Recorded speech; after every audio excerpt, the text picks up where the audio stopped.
Ce nouveau bain de sang dans la bande de Gaza entraîne de nombreuses réactions d'indignation, des réactions diplomatiques. À travers le monde, on compte également des dizaines de manifestations contre l'État d'Israël. Eric Van Deus. L'écho des bombes sur Gaza résonne désormais d'un bout à l'autre de la planète. Un millier de personnes a par exemple parcouru les rues de Sydney ce matin. Mais on pouvait s'y attendre, les cris de colère les plus virulents viennent des pays majoritairement musulmans.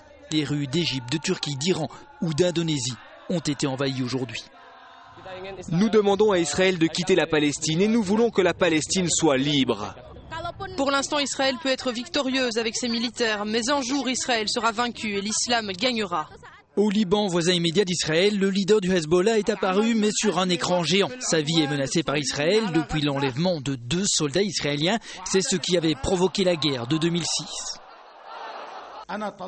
J'ai demandé à nos frères de la résistance du Sud-Liban de se mettre en alerte et de prendre des précautions parce que nous sommes en face d'un ennemi perfide et criminel. Tout un symbole chez cet autre voisin d'Israël, le roi Abdallah de Jordanie. Il a offert son sang cet après-midi pour les hôpitaux de Gaza. Le Pakistan, l'Afghanistan, l'Indonésie et la Malaisie ont réclamé l'arrêt immédiat des raids israéliens. La Chine s'est déclarée choquée par les opérations militaires. La chancelière allemande, Angela Merkel, a elle un avis différent. Son porte-parole a indiqué qu'elle tenait le mouvement palestinien Hamas pour seul responsable de l'escalade de la violence à Gaza. Position proche de celle de la Maison-Blanche. On y indique qu'Israël ne faisait que se défendre, même si un porte-parole s'est dit inquiet devant la situation humanitaire dans la bande de Gaza.